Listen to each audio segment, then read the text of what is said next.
everyone. I'm Cassie Schaefer, Director of Accreditation. I'm here with my esteemed colleague, Jasenia Martinez, or Senior Manager of Accreditation. And we're here to talk today about the path to accreditation with QC47.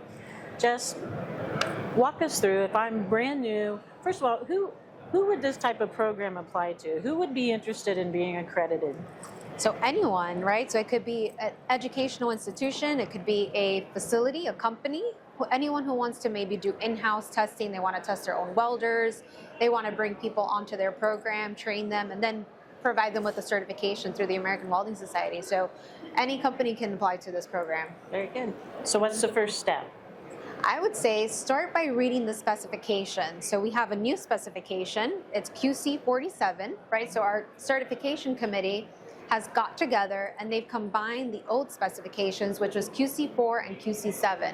And with that, there's a couple new requirements that go along with the new specification. But I would say start with the specification because that's going to tell you what your facility needs to have in order to become accredited through the American Welding Society. Okay, so I've got the specification, I've read it, I understand it. Now what? So we have a couple of free resources on our website. So one of the biggest, pretty important one is the quality manual. So that's one of the main requirements of the program is having a quality assurance manual. And we've have put together a guide to writing your manual. So it includes best practices. It includes where that requirement has come from, straight from the specification. And it also includes sample language. So you can grab that language, tweak it to make it make sense for your organization. Good. So this is essentially a quality management system, right, for an organization. So when I implement that or I write my quality manual and I've got it ready, do you guys look at it? Do you review it? Yeah, great question. So once you submit your quality manual over to us, it will come to us with an application form, a checklist you fill out. Once that comes to us, we'll review it. We call it a preliminary review of your manual. So we'll review your checklist, we'll review your manual, your application, we'll provide feedback, right? And we're basically making sure that it's correct, it's filled out correctly, and that the information is all there. So if anything that's missing, that's glaring, right? Like the CWI number, there's a typo in there, we'll give that feedback. And then the auditor will do the technical review of that manual. Okay. So I've got that. I've submitted that to you, I guess, with an application. Yep. Is there a fee involved in this? There is. So if it's an initial audit, a domestic audit, it's $3,260, so $3,260. That includes your audit fees. It includes your document review. The only thing that's not included there is the travel expenses for the auditor, which that's invoiced after the audit. Okay. Yeah. Okay. All right, so I've submitted. About how long after that would I expect to have an audit? I would say give us 4 to 6 weeks to do your review, to find the right auditor for you, right? So we try to locate an auditor closest to your facility to try to keep those travel expenses down as much as possible. So we try to assign an auditor nearest to you. And then you'll work with your auditor to identify an audit date that works for both parties. Okay. Yeah, so give us about 4 to 6 weeks. Okay. So from start to finish, what's kind of an average, what time commitment should I expect in my organization if I'm implementing this? How long does it take from the time I want to do it to the time I'm accredited? Yeah, it depends where you're at in your journey, right? So we've had people come up to us and ask us the same question, and they are currently trying to build a shop, right? So their shop doesn't exist yet. So it just depends where you're at in the journey. There's companies who are already doing qualification tests, so it's an easier gap, right, between qualifying and certifying their welders. They probably have the personnel already in place and they have that organizational structure already there. So it just depends. Okay. Yeah. So the certification test or the qualification test, what's the value that I get by actually getting it certified?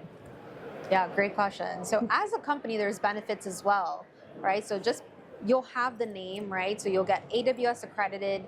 You'll be listed on our directory where welders can find you to get tested with you. You get access to our logo, and we'll give you guidelines as how you can use the logo, how you can't use the logo. So you'll be listed on our website as an accredited testing facility. But the most important benefit is you get to certify your welders. And that certification is transferable.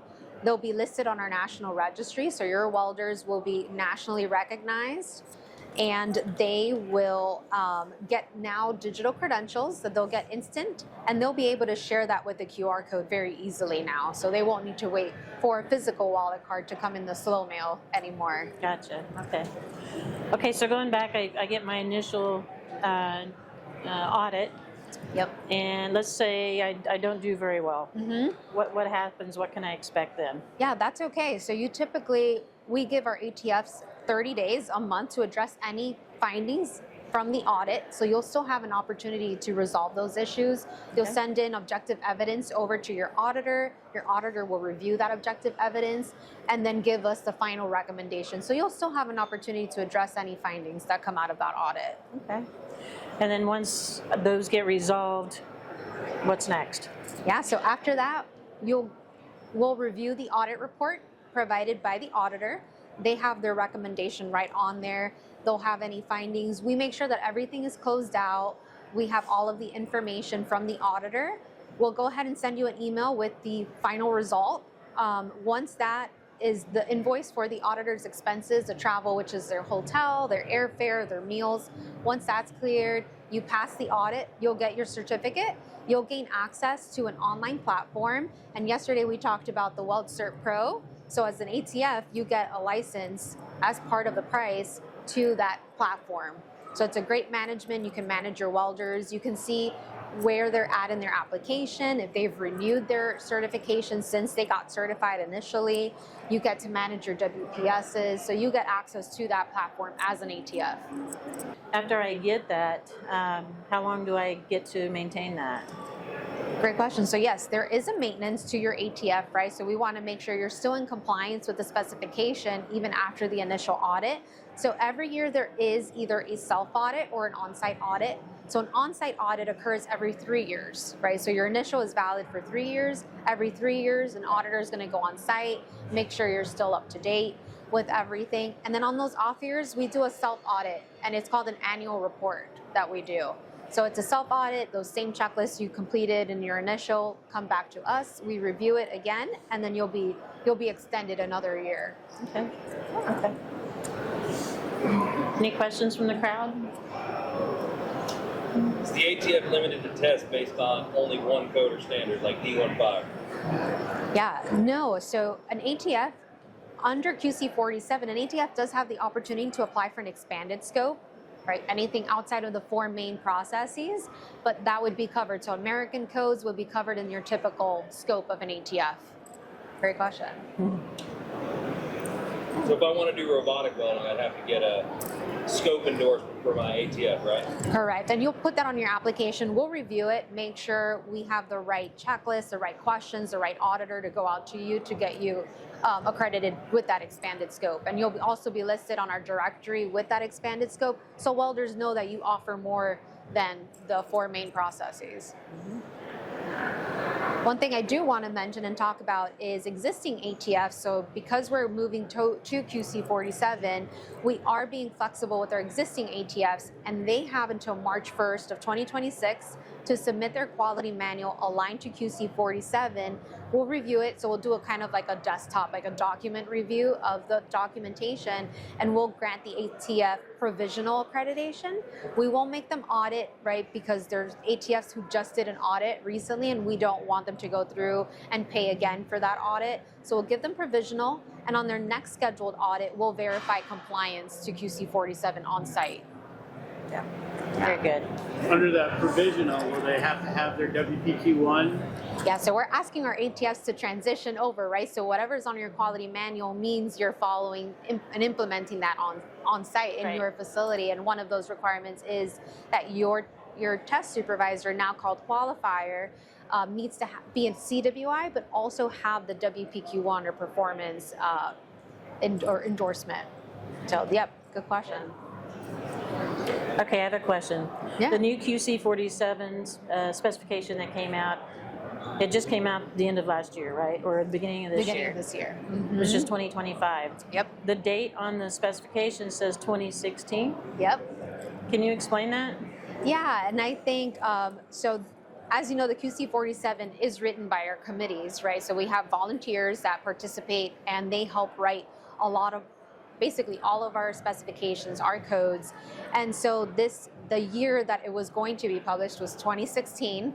And we got an amendment, right? Because if we didn't do the amendment, we'd have to have the committee pretty much almost rewrite it. And it was just going to delay it. And we said the industry really needs the specification out now. Because it has all these new requirements and it improves the program. So we decided let's publish it with the 2016 year, but under Amendment 2, right? So it was amended since 2016. Okay. Yeah.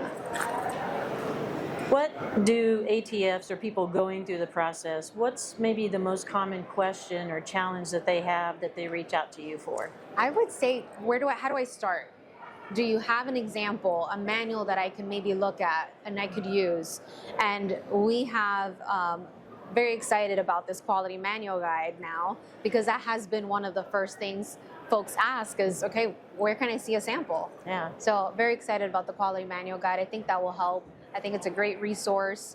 The checklists are also a great resource to writing your manual, because the auditor is going to go in with that same checklist. So if you have those items in your manual, you should be good, right? Everything's there. That's the auditor's checklist as well. So I'd say use the quality manual guide, your checklist, and that's your resource. Very good. Yeah, great. Any other questions? Does AWS publish a list of consultants that would be able to help the school or company go through this if they've never been through before? We currently do not list consultants. There are consultants that do this, of course, but we don't have an approved consulting list right now. We are looking at providing a similar service, maybe like a readiness assessment at some point in the future, but that's a great point. Yeah.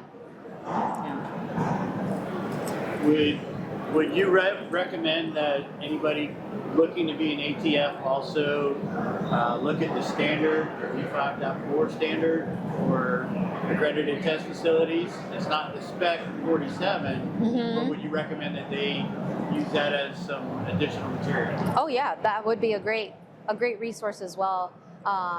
Yeah, absolutely. Yeah. Yeah. Yeah, because remember her first step was to read the specification, and QC47 references that as another document. So they should, if they're reading it and understanding it, look at the associated documents with it, and that would be one. Yeah, exactly. Thank you. Yeah. Any other questions from anyone? So if I wanted to learn more about this, it's great. I'm participating and I'm hearing you, but when I go back home, Yeah. where can I find these resources that would help me?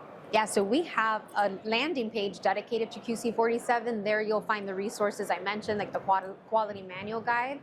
And the team, right? Reach out to us. We can be reached at accreditation@aws.org. You can schedule a time with me, right? So I share my Calendly, so you can schedule a time that works for you, and you can meet with me.